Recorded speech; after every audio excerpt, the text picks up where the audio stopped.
Good morning students, आपका स्वागत है हमारे YouTube channel pathfinder classes Chhapra में।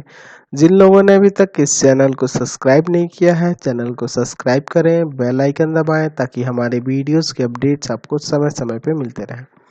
ये आपका पार्ट 9 वीडियो इस चैप्टर का। पार्ट 9 वीडियो पे क्वेश्चन नंबर हम लोग फर्स्ट पे है। एक्सरसाइज है आपका 1.3। ए बी सी और डी चार सेट दिए गए हैं, हमें इनका मान निकालना है। तो बहुत ही सरल क्वेश्चन है। पहला दिया है बी यूनियन सी, तो बी का वैल्यू देखिए दिया है 3 4 5 6, ये ना सेट है। और सी का वैल्यू है आपका 5 6 7 8, है ना। अब इनका यूनियन निकालना है, तो जो कॉमन है उसको तो लिखना ही है, जो नहीं भी है उसको भी, यानी आ जाएगा 3 4 5 6 7 8, यही ना होगा। अच्छा, एक और इसमें से देख लेते हैं। सेकंड नंबर दिया है B union C union D, तो बी का वैल्यू देखिए तो दिया है 3 4 5 6 यूनियन बी का सी का वैल्यू दिया है आपके पास 5 6 7 8, और डी का वैल्यू दिया है आपके पास 7 8 9 10, यही ना दिया है। तो यानी सबका यूनियन हो जाएगा क्या, तो आ जाएगा 3 4 5 6 7 8 9 और ये 10। समझ गए। चलते हैं अगले क्वेश्चन पे। ये तो बाकी दोनों बन जाएगा। क्वेश्चन नंबर 2 में देखिए, यहाँ भी चार सेट दिए गए हैं ए बी सी डी का मान, हमें ए मान निकालना है इन सब के। पहला दिया है ए इंटरसेक्शन सी, यहाँ इंटरसेक्शन है, तो देखिए ए का वैल्यू दिया है आपके पास 3 5 7 9 और 11, और सी में देखिए सी का वैल्यू दिया है आपके पास 11 13 और 15। तो दोनों में क्या दिख रहा है, एक जैसा कॉमन क्या है, 11 ही है ना सिर्फ, तो इसका वैल्यू हो जाएगा 11। ठीक है। उसी तरह इसका देखिए आप 3 नंबर दिया है A intersection B union D, तो ए का वैल्यू आपके पास दिया है 3 5 7 9 11 इंटरसेक्शन बी यूनियन डी। तो देखिए बी और डी का यूनियन निकालिएगा, यानी इसके वाले एलिमेंट भी और इसके वाले एलिमेंट दोनों को लिखना होगा, यानी आ जाएगा 7 9 11 13 15 और 17। यूनियन निकाल के रख दिए यहाँ पे, बी और डी का यूनियन यहाँ रख दिए। ठीक है। अब देखिए दोनों का इंटरसेक्शन, तो दोनों में सेम देखिए क्या है, तो है 7 है 9 है और 11 है, यही ना तीन गो एलिमेंट दिख रहा है। चलिए इसका आंसर आ गया। उसी तरह इसका 4 नंबर देखिए दिया है A intersection B union C, समझ रहे हैं ना। तो ए इंटरसेक्शन बी यानी ए और बी का इंटरसेक्शन क्या होगा, तो 7 9 11, यही ना तीनों एलिमेंट सेम मिल रहा है, तो हो जाएगा 7 9 11। ठीक। इंटरसेक्शन बी यूनियन सी, तो बी और सी का यूनियन क्या हो जाएगा, तो यूनियन हो जाएगा 7 9 11 13 और 15, यानी कि जो कॉमन मिलेगा उसको भी लिख देंगे एक बार, है ना। जो नहीं मिलेगा वो सब आ जाएगा, है ना। तो दोनों का भी इंटरसेक्शन क्या होगा, तो दोनों में मिल रहा है 7 9 और 11। समझ गए। चलते हैं नेक्स्ट क्वेश्चन पे। क्वेश्चन नंबर 3 में एक्स और वाई दो सेट दिए गए हैं और इन सब के मान निकालने। तो बहुत ही सरल क्वेश्चन है। पहला दिए एक्स इंटरसेक्शन वाई, तो आप निकाल सकते हैं ना। ए बी सी और डी इसमें दिया है, और आपका इंटरसेक्शन वाई में दिया है आपके पास क्या, एफ बी डी और जी। दोनों में कॉमन क्या है, तो कॉमन है आपके पास बी है और डी है, यही ना होगा दोनों का इंटरसेक्शन बी कोमा डी। चलिए दूसरा है आपका एक्स माइनस वाई। ठीक है, x माइनस वाई है, तो x माइनस वाई है, तो देखिए आपके पास x में एलिमेंट है a b c और d। ठीक है। और माइनस y की बात करेंगे तो y में एलिमेंट है आपके पास f b d और g। तो दोनों का जब डिफरेंस निकालना है आपको, तो दोनों में पहले कॉमन क्या है वो देख लीजिए, b और d कॉमन है ना दोनों में। ठीक है। तो इन दोनों को छोड़ के बाकी जो सेट पहले में बचेगा, यानी कि a और c, इसका वैल्यू हो जाएगा, ये ना देखा जाता है। चलिए अगर तीसरा देखेंगे y माइनस एक्स, तो y का वैल्यू पहले लिखेंगे एफ बी डी और जी, और इसका लिखेंगे ए बी सी और डी। दोनों में जो कॉमन है उसको छोड़कर बाकी जो फर्स्ट सेट में बच जाएगा वो, तो फर्स्ट सेट में एफ और जी बचा कि नहीं, तो एफ और जी हो जाएगा इसका वैल्यू। ठीक है। अगले क्वेश्चन पे चलते हैं। क्वेश्चन नंबर 5 देखिए, चार तो सरल था, बना सकते हैं। कह रहा है कि यदि आर वास्तविक संख्याओं का संख्याओं है और क्यू परिमेय संख्याओं के समुच्चय है। ठीक है। आर जो है वास्तविक संख्या को निर्देशित कर रहा है, क्यू परिमेय संख्या, तो आर में से क्यू घटाएंगे तो क्या आएगा, तो आर में से क्यू घटाएंगे तो इसमें परिमेय और अपरिमेय दोनों आता है ना। तो जब परिमेय और अपरिमेय से परिमेय को घटा देंगे तो अपरिमेय संख्याओं का समुच्चय बन जाएगा, अपरिमेय संख्याओं का समुच्चय, अपरिमेय संख्याओं का समुच्चय। समझ गए? चलिए चलते हैं आगे, बढ़ते हैं हम लोग। इसमें आपको समुच्चय निर्माण रूप में लिखने के लिए कह रहा था ना, तो इसको उसी तरह समुच्चय निर्माण रूप में लिख दीजिए। याद है ना आपको कैसे लिखना है? x कॉलन x, x एक अपरिमेय संख्या है। ठीक है, ऐसे लिख देंगे। क्वेश्चन नंबर 6 देखिए, कारण निम्नलिखित में से प्रत्येक समुच्चय युग्मों का सर्वनिष्ठ निकालना, सबका इंटरसेक्शन निकालना है। पहला देखिए, यहाँ से देखिए तो ए और बी का इसका इंटरसेक्शन क्या हो जाएगा? तो ए में एलिमेंट है 1 3 5, इसमें है 1 2 3, तो 1 और 3 मिल रहा है ना दोनों में, ये हो जाएगा इसका आंसर। सेकेंड नंबर में देखिए, ए इंटरसेक्शन बी, इसका क्या हो जाएगा? तो देखिए ए मिल रहा है दोनों में सेम, और कोई एलिमेंट मिल रहा है क्या? नहीं मिल रहा है, सिर्फ ए। चलिए तीसरा देखिए, ए इंटरसेक्शन बी, तो ये तो खुद रिक्त समुच्चय है, तो इसका भी 5 ही हो जाएगा। चलिए क्वेश्चन नंबर 4 देखिए, x एक प्राकृत संख्या है जो 3 का गुणज है। तो x एक पहले इसको वैल्यू देख देते हैं। 3 का गुणज होने वाली प्राकृत संख्या होगा 3 होगा, 6 होगा, 9 होगा, 12 होगा, 18 होगा, 15 भी होगा ना, 15 भी एक दे देते हैं, 15 18 ये सब संख्याएं होंगी ना।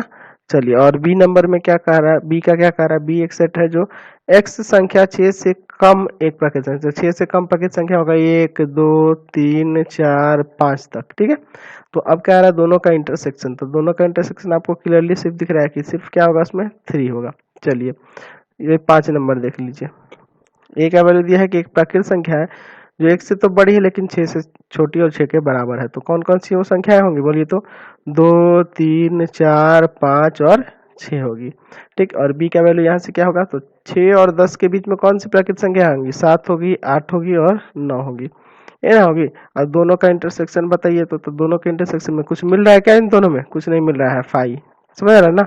चलते हैं नेक्स्ट क्वेश्चन पे। क्वेश्चन नंबर 8 देखिए, S बराबर समष्टि समुच्चय दिया है 0 से लेकर 9 तक है। A का वैल्यू दिया है, B दिया है, C दिया है और D दिया है। इन सबके वैल्यू निकालना है। पहला दिया है B माइनस, ये तो आप आसानी से निकाल सकते हैं। ठीक है, तो B का वैल्यू है आपके पास 1 2 3 और A का वैल्यू क्या है? तो A का वैल्यू है आपके पास 0 1 2 3 4। अच्छा, दोनों में कॉमन एलिमेंट क्या है? तो 1 2 3 तीनों है, तो इसमें कुछ बचेगा तब ना आप उसको लिखिएगा, यानी 5। चलिए दूसरा, ए का कंप्लीमेंट निकालना है। तो ए का कंप्लीमेंट क्या है? समष्टि समुच्चय में से ए को घटा देना है, यही ना करना है।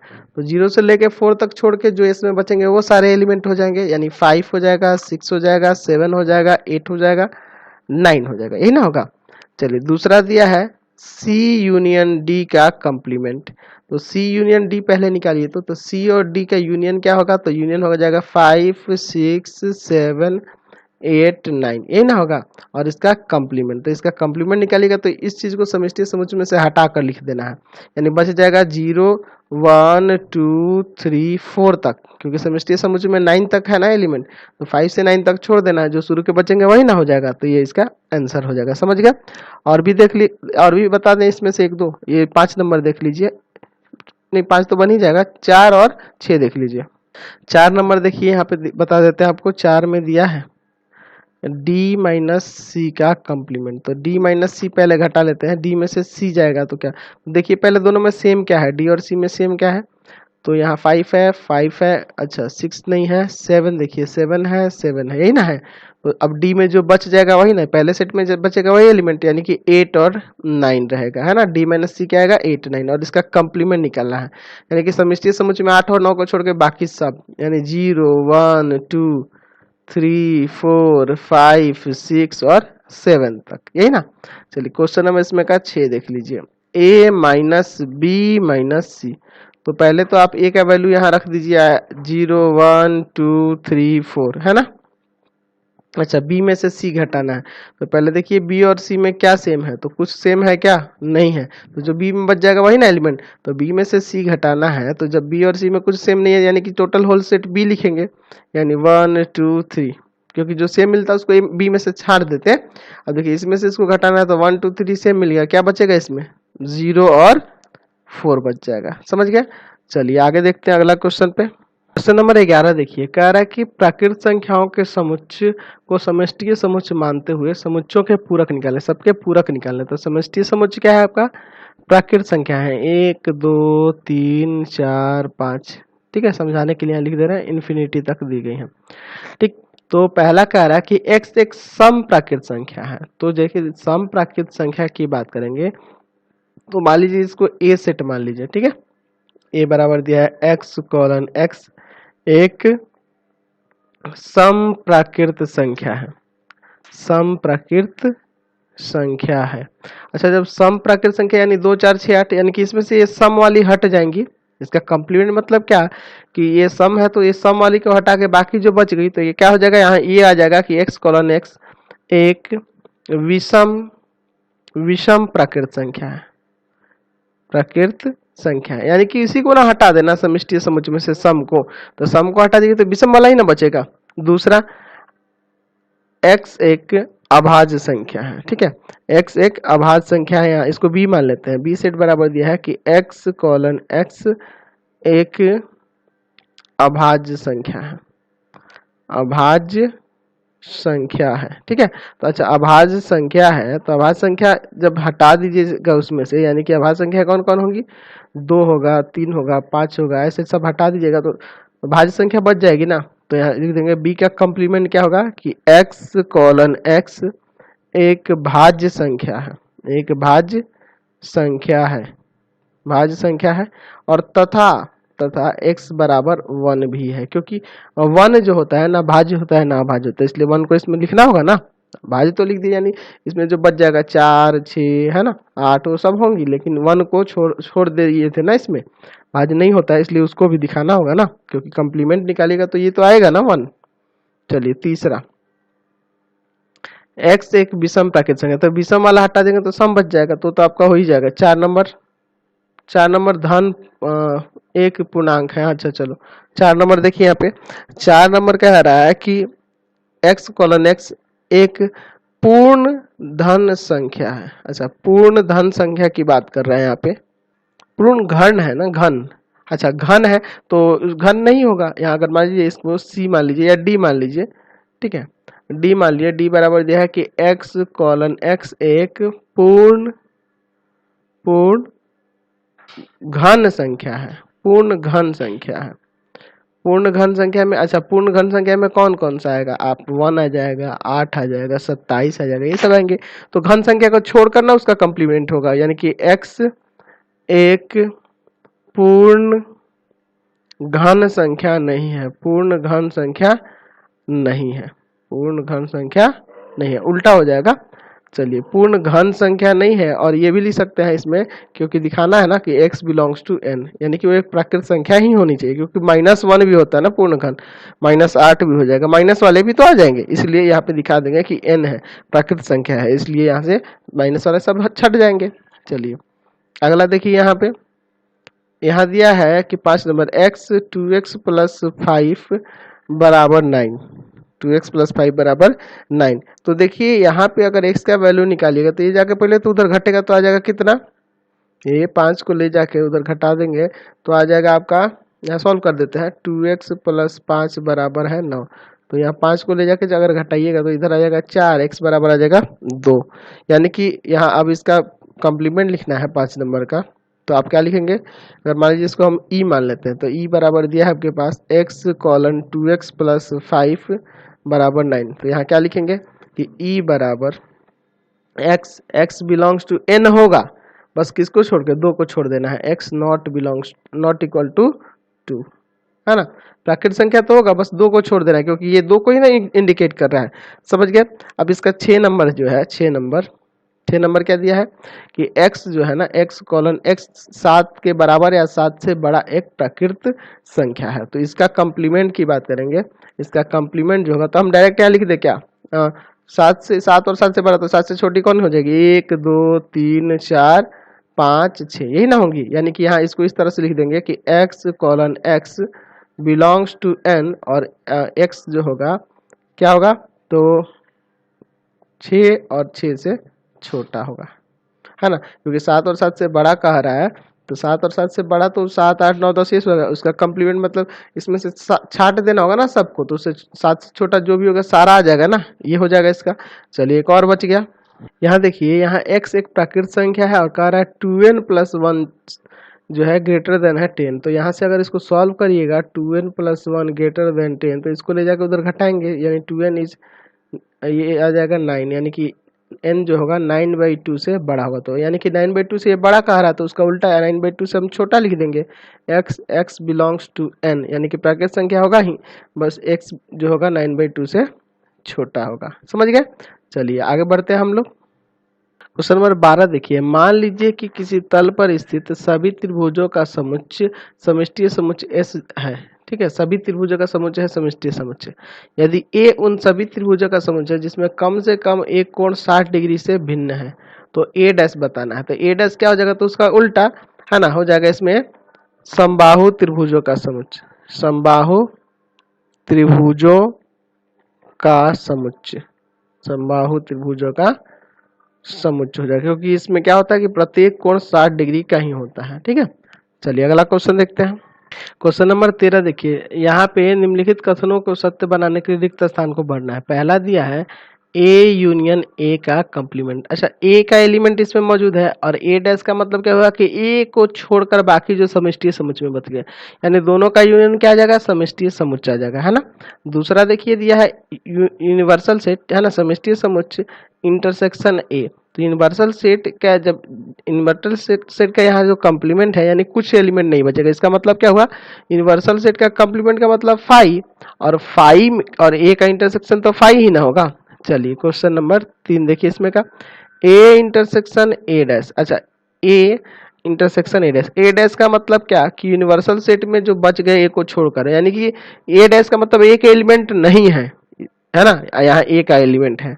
हाँ, अच्छा, ए सेट के सारे एलिमेंट यहाँ मौजूद है और यहाँ ए सेट का कोई भी एलिमेंट मौजूद नहीं होगा इस सेट में, यानी दोनों का इंटरसेक्शन तो फाई आ जाएगा ना। चलिए 4 नंबर देखिए, इसका 4 नंबर में दिया है कि फाई का कंप्लीमेंट इंटरसेक्शन है। फाई का कंप्लीमेंट का मतलब हुआ कि यूनिवर्सल सेट, और यूनिवर्सल सेट में किसी भी सेट का, है ना, अगर इंटरसेक्शन निकालेंगे तो वही फिर सेट आ जाएगा ना। चलिए ए ही आ जाएगा। क्वेश्चन नंबर चलिए 14 पे कह रहा है ए बराबर दिया है ना धनात्मक पूर्णांक, है ना, ए में क्या है, धनात्मक पूर्णांक यहाँ मौजूद है। अच्छा, धनात्मक पूर्णांक है और बी का वैल्यू है 3 के गुणज, यहाँ 3 का गुणज ही ना है। पूर्णांक है, धनात्मक और ऋणात्मक सब है, देख रहे हैं ना, यानी कि इसका वैल्यू जो होगा यहाँ पे लिख सकते हैं 1 2 3 4 इन्फिनिटी तक, और इसका वैल्यू 3n। अच्छा, इसको माइनस में भी जा सकते हैं और प्लस में भी जा सकते हैं। देखिए जेड दिया है ना, यहाँ जेड प्लस वगैरह कुछ नहीं कह रहा है ना, कुछ नहीं कह रहा है, यानी माइनस में भी हो जाएगा, जैसे माइनस में -9 -6, है ना, -3, फिर आपका 0 3 6 9, ऐसे प्लस में भी और माइनस में भी।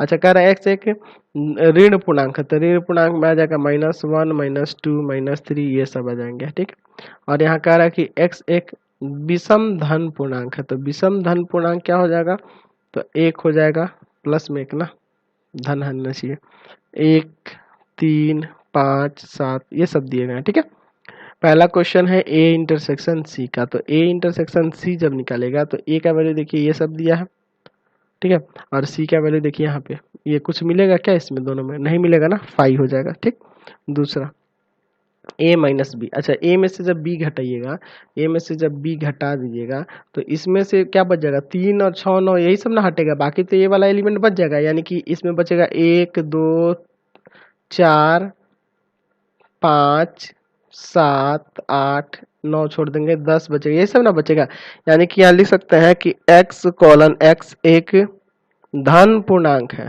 धन पूर्णांक है, लेकिन जो x जो है ना, धन पूर्णांक है, लेकिन किसका, 3 का गुणज नहीं है, 3 का गुणज नहीं है, 3 का मल्टीपल ये नहीं है। यानी आप इसको इस प्रकार से भी लिख सकते हैं कि x belongs to z positive, है ना, x belongs to z positive और x not equal to 3n where n belongs to z positive. समझ गए? चलिए आगे बढ़ते हैं। इसके 3 नंबर में दिया है ए यूनियन डी, 3 नंबर में क्या दिया है, ए यूनियन डी। अच्छा, ए में 1 2 3 4 5 6 यही सब है, और डी में एलिमेंट देखिए तो 1 3 5 7 ये वाले उसमें तो मौजूद है ना, तो दोनों का यूनियन तो वही हो जाएगा 1 2 3 4 यही डॉट डॉट इन्फिनिटी तक, यानी कि यहाँ ये हो जाएगा X X belongs to Z positive, यानी कि आपका सेट ए ही आ जाएगा। समझ गए। चलिए आगे बढ़ते हैं हम।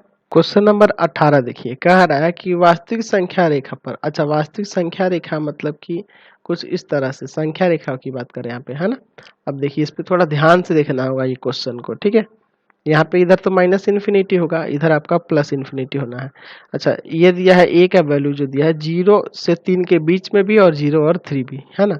अच्छा, मान लीजिए यहाँ पे कहीं 0 है और यहाँ 3 है, तो इसका मतलब कि 0 भी और 3 भी और उसके बीच का भी, ये ए का वैल्यू निरूपित, ए का वैल्यू दिखा रहा है, ठीक है, ए सेट को दिखा रहा है। 1 से 4 तो यहाँ कहीं 1 होगा, ठीक है, और यहाँ कहीं 4 होगा, तो ये जो वैल्यू दिखाएगा, है ना, यहाँ देखिए 1 भी और 4 भी और 1 और 4 के बीच का भी, तो ये किसके वैल्यू को दिखाएगा, बी को दिखाएगा, यानी यहाँ से यहाँ बी के वैल्यू को दर्शा रहा है, ठीक है, और यहाँ से यहाँ जो है ए के वैल्यू को दर्शा रहा है। चलिए पहला क्वेश्चन क्या है, ए का कॉम्प्लीमेंट, ए का कॉम्प्लीमेंट का मतलब ये जो है इसमें आपका समष्टि समुच्चय संख्या रेखा हो जाएगी, यानी कि ये ना ये संख्या रेखा हो जाएगी, ये पूरा माइनस इन्फिनिटी से प्लस इन्फिनिटी, और इसमें किसको छोड़ देना है आपको, 0 से लेके किसको छोड़ देना है, 3 को छोड़ देना है।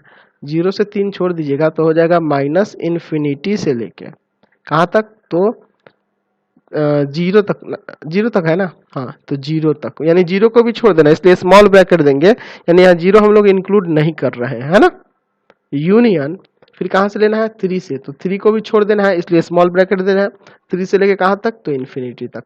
दूसरा क्वेश्चन है इसमें बी का कॉम्प्लीमेंट, तो बी का कॉम्प्लीमेंट उसी तरह से किसको, आपको 1 to 4 छोड़ देना है, यानी हो जाएगा माइनस इन्फिनिटी से 1 तक, है ना, 1 के बीच तक, और यूनियन 4 से लेके इन्फिनिटी तक, ठीक है। अगला देखिए इसमें का 3 नंबर ए यूनियन बी। अच्छा, ए यूनियन बी की बात करिएगा तो ए का वैल्यू है 0 से 3 तक, है ना, और इसका है 1 से 4 तक, तो यानी टोटल आ जाएगा, यानी आ जाएगा 0 to 4। समझ रहे हैं।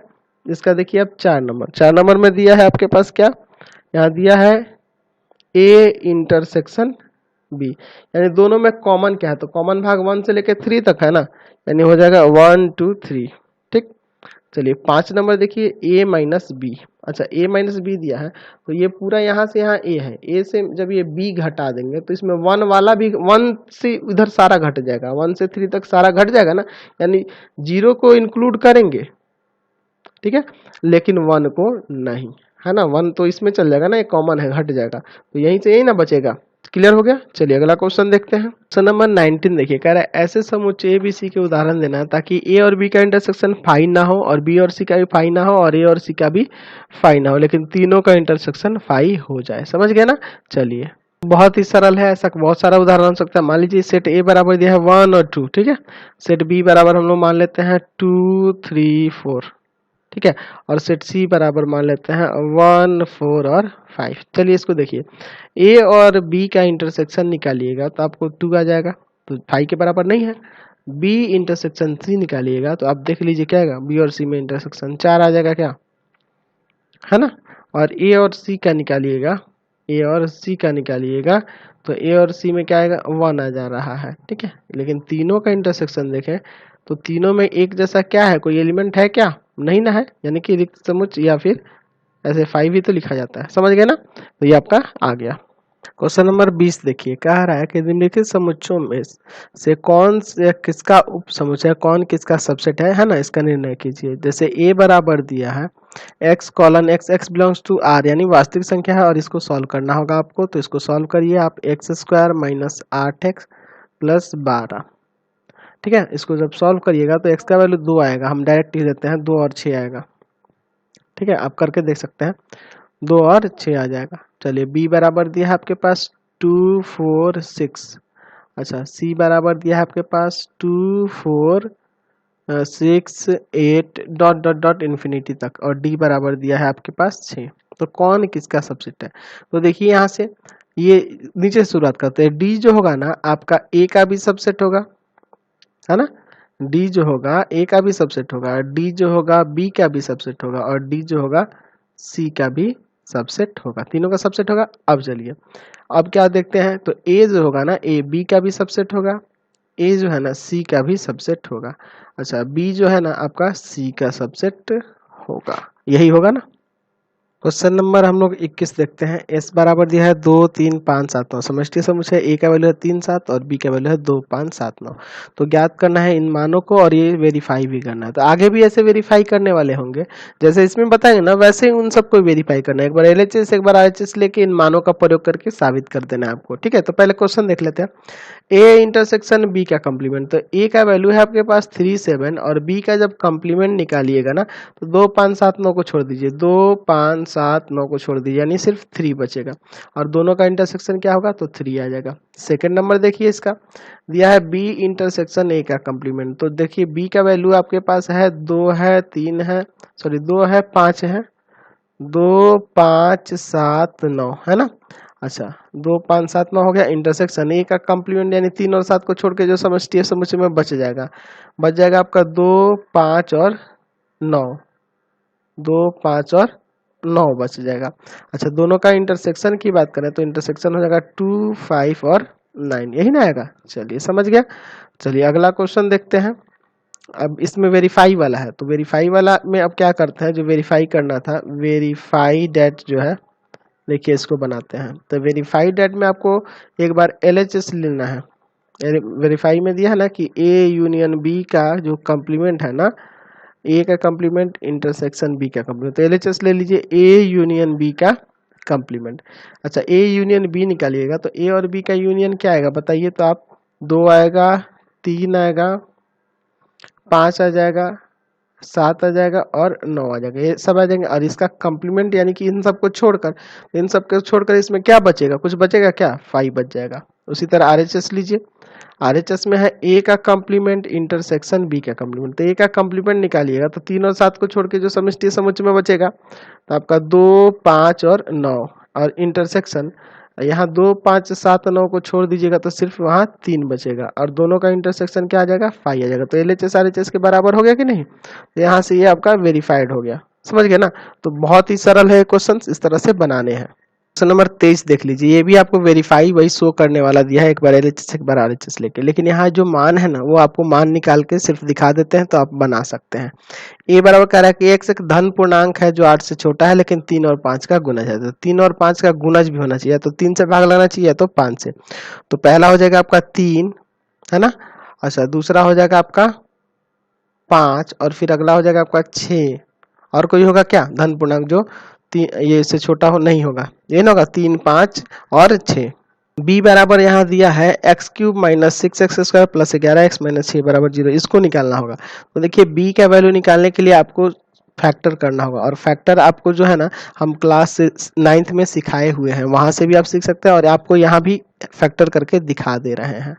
ठीक है, एक्चुअल में इसमें देखना होता है कि वह मान जो इसको 0 कर दे, तो 1 रखने पे यहाँ 0 आएगा, x का वैल्यू क्या रखने पे 0 आ रहा है 1, इसको इधर लाएंगे तो x माइनस 1 बराबर 0, यानी हर ब्रैकेट में x माइनस 1 चाहिए। ऐसे इसको और इसको दो पार्ट में तोड़ना होगा। अगर नहीं समझ में आया यहाँ से तो आप क्लास 9 का जाके देखिएगा, क्योंकि ये 9 का फैक्टर है। ठीक है, एक्स क्यूब माइनस का यहाँ एक्स स्क्वायर रख देंगे तो आपका x माइनस 1 आ जाएगा ना यहाँ पे। चलिए यहाँ पे प्लस का अब जो बच गया रख दीजिए, सॉरी माइनस का ही ना रखेंगे तभी ना जुड़ेगा, माइनस का 5x स्क्वायर, तो जुड़ के आपका 6x स्क्वायर हो जाएगा। अब माइनस 5x स्क्वायर रख दिए तो यहाँ पे क्या रखिएगा, तो प्लस का 6 है ना, प्लस का हम लोग यहाँ पे 5x रख देते हैं, प्लस का 5x रख देते हैं और 5x प्लस का रख दीजिएगा, तो इसमें कॉमन होगा तो x माइनस 1 आ जाएगा कि नहीं। अब देखिए कितना बच जाएगा, तो प्लस का 6x बच जाएगा और फिर माइनस का 6, समझ गए ना। तो इसमें करना क्या होता है कि इसी के अनुसार यहाँ से सोचना होता है। ये आपको नहीं समझ में आया तो आप क्लास 9 का वीडियो जाके वहां से देख सकते हैं। तो ये फैक्टर आपको सिखाए हुए हैं, आप गुणनखंड वाले चैप्टर में जाइएगा तो ठीक है। तो यहाँ जो है आपको x माइनस 1 लाना था ना हर ब्रैकेट में, तो यहाँ आपको क्या किए माइनस एक्स स्क्वायर रखे ताकि कॉमन हो इन दोनों में, तो x माइनस 1 है। अब आपको लाना है माइनस 6x स्क्वायर, तो यहाँ माइनस 5x स्क्वायर लिखेंगे तो फिर पुनः यही आ जाएगा। अब फिर आपको यहाँ ऐसा पेड़ लेना है ताकि x माइनस 1 बचे, तो प्लस का 5x लिखेंगे तभी ना x, और यहाँ 1 बच जाएगा x माइनस 1। अब 5x लिखिए तो 6x लिखेंगे तभी ना फिर 11 आएगा। तो यही सोचना होता है, इन दोनों में कॉमन करिए x स्क्वायर, x माइनस 1 बचेगा, यहाँ -5x कॉमन करिए, x-1 बचेगा, यहाँ पे प्लस का 6 कॉमन करिए, x-1 बचेगा। यानी आ गया आपका x-1 x² माइनस का 5x प्लस का 6। समझ गए? चलिए ये हो गया x-1। अब इसका फिर दोबारा फैक्टर करना होगा, x² माइनस का 3x माइनस का 2x माइनस प्लस 6 बराबर 0, यही ना होगा। चलिए अब इसका फैक्टर कर लीजिए आप। तो यहाँ जो है x-1 है, यहाँ कॉमन करिएगा x, तो x-3 बचेगा। यहाँ -2 कॉमन करिएगा, x-3 बचेगा। दोनों ब्रैकेट में एक जैसा आ गया कि नहीं? तो यहाँ से आ जाएगा फैक्टर x-1 x-2 और x-3। तो यहाँ से x का वैल्यू 3 को आएगा कि नहीं? अलग अलग करिएगा तो एक आ जाएगा 1, एक आ जाएगा 2 और एक आ जाएगा 3। तो यहाँ b का वैल्यू आपका आ गया 1 2 3। और c का वैल्यू देखिए यहाँ से, तो c बराबर कह रहा है कि एक सम संख्या है जो 7 और 7 से छोटी है, तो सम संख्या हो जाएगा 2 4 और 6 हो जाएगा। ठीक है, अब देखिए आपको जो कह रहा है ना क्वेश्चन, इसको लेना है एक बार LHS और एक बार RHS, दोनों में रखते जाना है, अपने आप वेरीफाई हो जाएगा, कुछ और सोचना नहीं है। अभी आपको एक बताए थे उसी तरह से। ठीक है, मेन था आपको ये b का वैल्यू निकालना, इसलिए हम आपको बताए हैं ये। ठीक है, तो अब इसी के साथ इस वीडियो को इन कर देते हैं। प्लीज आप चैनल को सब्सक्राइब कर दें, बेल आइकन दबा दें और जितना ज्यादा हो सके दोस्तों में शेयर करें। कमेंट बॉक्स में लिखिए कि हमारे वीडियोज आपको कैसे लगते हैं, और इससे ज्यादा आपको हेल्प चाहिए या किसी अदर चैप्टर्स के लिंक चाहिए, किसी अदर सब्जेक्ट के लिंक चाहिए, तो हमारे व्हाट्सएप नंबर 7301778899 पे व्हाट्सएप करके आप लिंक को प्राप्त कर सकते हैं। Thanks for watching the video.